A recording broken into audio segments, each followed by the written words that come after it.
हम आपको बताना चाह रहे हैं कि आपने कितने मर्तबा वोट दिया, तब भी अखिलेश यादव बीजेपी को नहीं हरा सकते, इस बार भी नहीं हरा सकते। बता रहे हैं आपको, आप स्वामी प्रसाद मौर्य साहब का साथ दीजिए।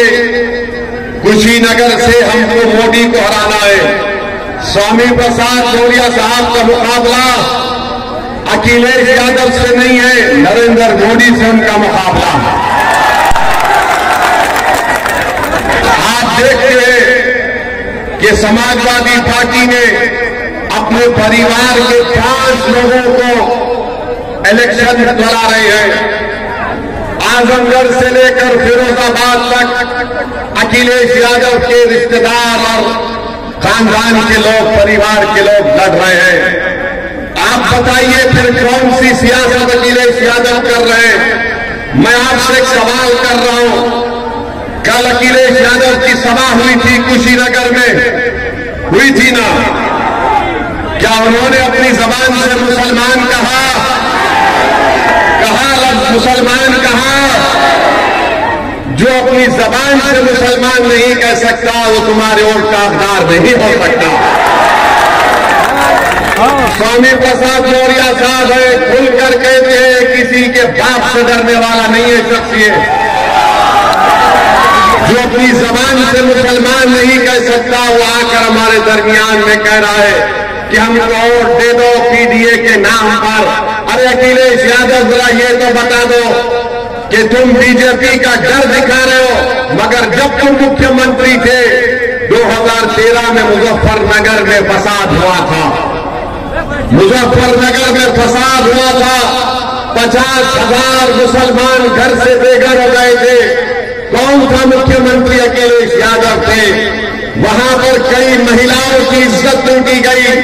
आज जो महिलाएं अपनी लड़ाई को कोर्ट में लड़ रहे हैं, अखिलेश यादव और नरेंद्र मोदी में कोई फर्क नहीं है, एक सिक्के के 2 रुख हैं। मैं आपको बताना चाह रहा हूं कि समाजवादी पार्टी ने इस लोकसभा के चुनाव में 62 लोगों को अपना उम्मीदवार बनाया।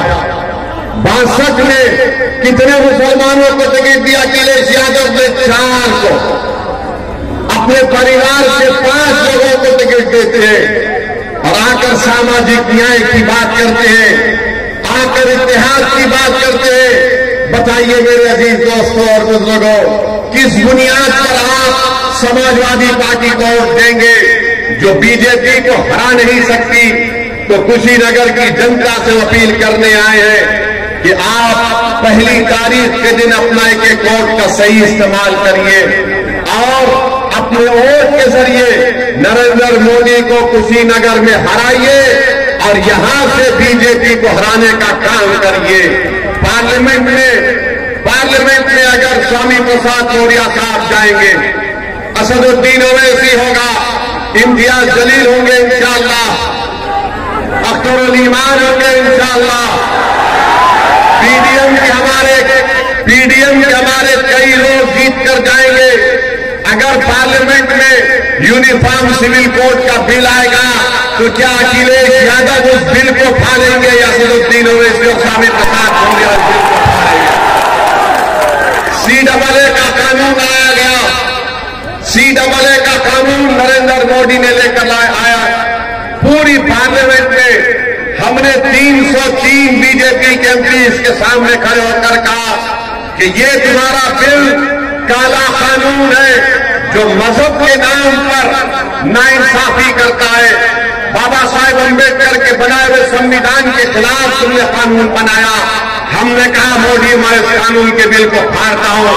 CAA के कानून को हमने फाड़ दिया। बताओ, जब CAA कानून पर एहतजाज हो रहा था उत्तर प्रदेश में, लखनऊ में, तुमने अखिलेश यादव को देखा वहां पर? महाराज बड़ी बड़ी बातें करते हैं, चुनाव आ गया तो आकर कहते हैं कि हम आपके दरमियान में थे और रहेंगे। मेरे अजीज दोस्तों और बुजुर्गों, ट्रिपल तलाक का गलत कानून नरेंद्र मोदी ने बनाया। तीन मरतबा मैंने पार्लियामेंट में उस कानून की मुखालिफत की, संविधान की दलाइल देकर उस कानून को मुस्लिम महिला के खिलाफ बताया। बताओ समाजवादी पार्टी का क्या कहना है? क्या समाजवादी पार्टी कभी बोलती है शरीयत वाले कानून पर? क्या समाजवादी पार्टी बोलती है ट्रिपल तलाक पर? क्या समाजवादी पार्टी कभी अतीक के कत्ल की बात करती है? कौन बात की अतीक को जब मार दिया गया था? असदुद्दीन ओवैसी ने बात की। इसीलिए आपसे अपील कर रहे हैं कि दोस्त और दुश्मन को पहचानिए। स्वामी प्रसाद मौर्य आपके लिए मर मिटने के लिए तैयार है। फर्क स्वामी प्रसाद मौर्य में और अखिलेश में ये है कि अखिलेश ये कहते हमसे आकर कि तुम अपनी जवानी मुझ पर कुर्बान कर दो, तुम जान दे दो। स्वामी प्रसाद मौर्य, पल्लवी पटेल और ओवैसी ये कहता है कि हम पहले मरेंगे तुम तरह जाने से पहले। ये हमारा आपको पैगाम।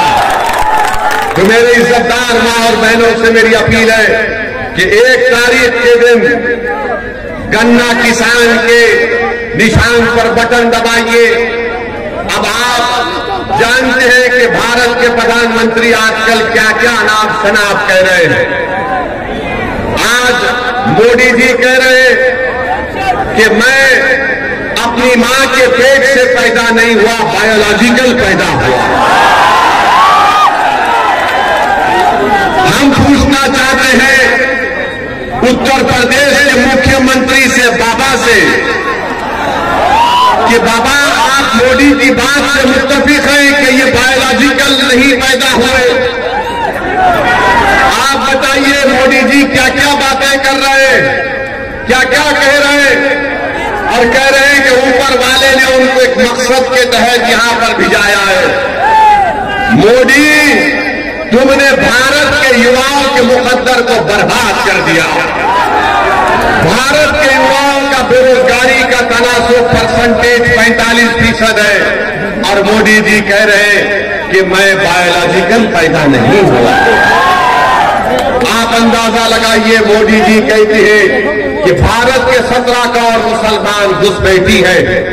आप घुसपैठी हैं? कितने घुसपैठी हैं? हाथ उठाओ।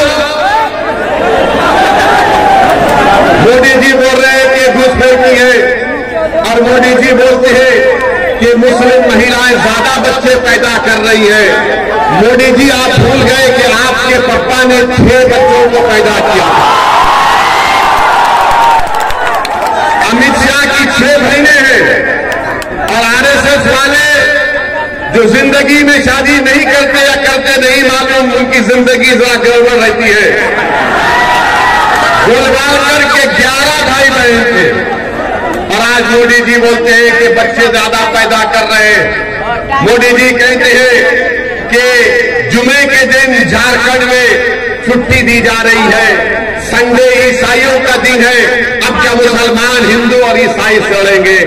मोदी जी, हमारी लड़ाई किसी से मत नहीं है, ना हिंदू भाइयों से है, ना ईसाइयों से है, ना किसी से है। हमारी लड़ाई तुम्हारी गंदी सोच से थी और है और रहेगी। हम नफरत को खत्म करना चाहते हैं, हम हिस्सेदारी चाहते हैं, हम इज्जत की जिंदगी गुजारना चाहते हैं। मेरे अजीज दोस्तों और बुजुर्गों, मुसलमानों का छीन लिया जाएगा। मोदी जी, क्या आप नहीं जानते कि जिस तेली समाज से आप आते हैं उसी तेली समाज को गुजरात में मुसलमान जो है आरक्षण मिलता है। मेरे भाई, आप ये भी जानते हैं कि मोदी जी मंगल पांडे की बात तो करते हैं कि पूर्वांचल का बेटा था, मगर मोदी जी पूर्वांचल का बेटा मुख्तार अंसारी भी है। वो मुख्तार अंसारी जिसने अंग्रेजों के खिलाफ अपना सब कुछ कुर्बान कर दिया, मगर मोदी जी मुख्तार अंसारी के बारे में बात नहीं करना चाहते। मेरे अजीज दोस्तों और बुजुर्गों, आरक्षण लेने की बात भारत के प्रधानमंत्री करते हैं। हम उनको बताना चाहते हैं कि उत्तर प्रदेश में अंसारी भाई, आप उनको 1950 का प्रेसिडेंशियल ऑर्डर खत्म क्यों नहीं करते? अंसारियों को रिजर्व आरक्षण मिलता है, काश्तकार को मिलता है, कसाब को मिलता है, कुरैशी को मिलता है। जाट को मिलता है, तेली मकीक को मिलता है, दर्जी को, इदरीसी को, मोची को, मोइन को, अंसार को, मंसूरी को, मुस्लिम कायस को, सबको मिलता है। मगर मोदी जी लड़ाने का काम कर रहे हैं। मोदी जी लड़ाने का काम कर रहे हैं।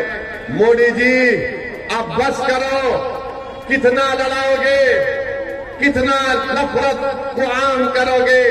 आज देश की जनता परेशान है, किसान परेशान है, घर की मां और बहनें परेशान है महंगाई से।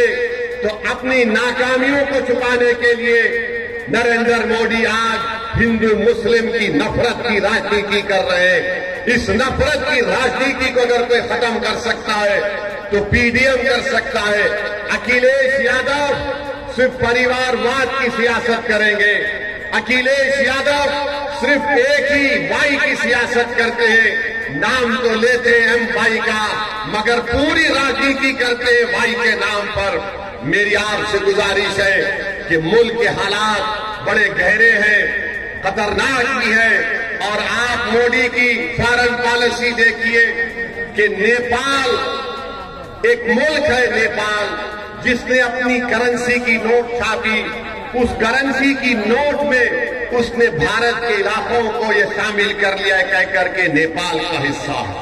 आप बताइए, नेपाल हमको आंखें दिखा रहा है, नेपाल हमको आंखें दिखा रहा है। और मोदी जी बोल रहे हैं कि जाओ अल्पसंख्यक समाज के पास जाकर मुजरा करो। मोदी जी, नेपाल आंखें दिखा रहा है, आप क्या भांगड़ा कर रहे थे नेपाल के सामने? चीन हमारी 2000 स्क्वायर किलोमीटर पर कब्जा कर बैठ गया। मोदी जी क्या आप ब्रेक डांस कर रहे थे? मोदी जी, ये आपके गौरक्षक गाय का नाम लेकर क्या क्या नहीं कर देते हैं? क्या आप उनके साथ भरतनाट्यम कर रहे थे? तो दिखाने के लिए मोदी के पास कुछ नहीं है और बोलते हैं ताला लग जाएगा मंदिर को। अरे मोदी जी, तुमने तो पूरे देश के गरीबों को चंद घंटे का टाइम दिया और पूरे देश को लॉकडाउन कर दिया था। यही उत्तर प्रदेश का नौजवान जो मुंबई में था, दिल्ली में, हैदराबाद में, बेंगलुरु में था, वो तड़प गया अपने गांव को वापस आने के लिए। तुमने ट्रेन को बंद कर दिया, तुमने हर चीज को बंद कर दिया और आज तुम ताले लगाने की बात करते हो। 500, 1000 की नोट तुमने गायब कर दी। तो कितने छोटे कारखाने आज बंद पड़ गए, हजारों लाखों की तादाद में लोग बेरोजगार हो गए।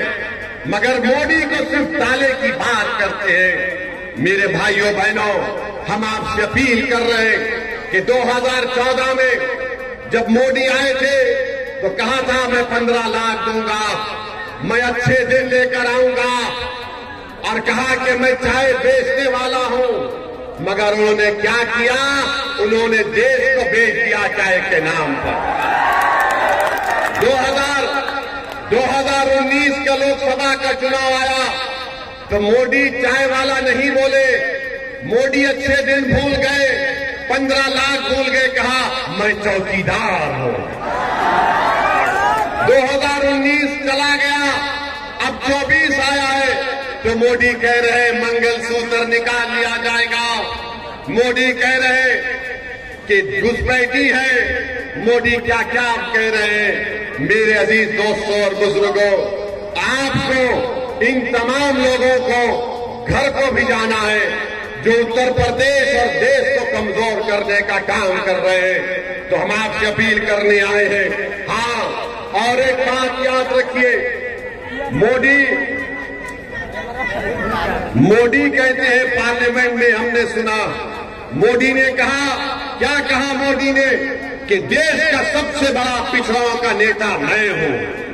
हम आपको बता रहे, भारत सरकार का डेटा कह रहे कि 2014 में इस देश में हमारे 20% पिछड़ा समाज के लोग अरबपति थे। 10 साल में वो 10% कमी आ गई उसमें, और 90% अपर कास्ट के लोग आज अरबपति है मोदी के राज में। बताओ मोदी, आपने दौलत किसकी कम की, किसके दौलत में आपने इजाफा किया? तो मेरे अजीज दोस्तों और बुजुर्गों, हमारी आपसे ये दर्दमंदाना अपील है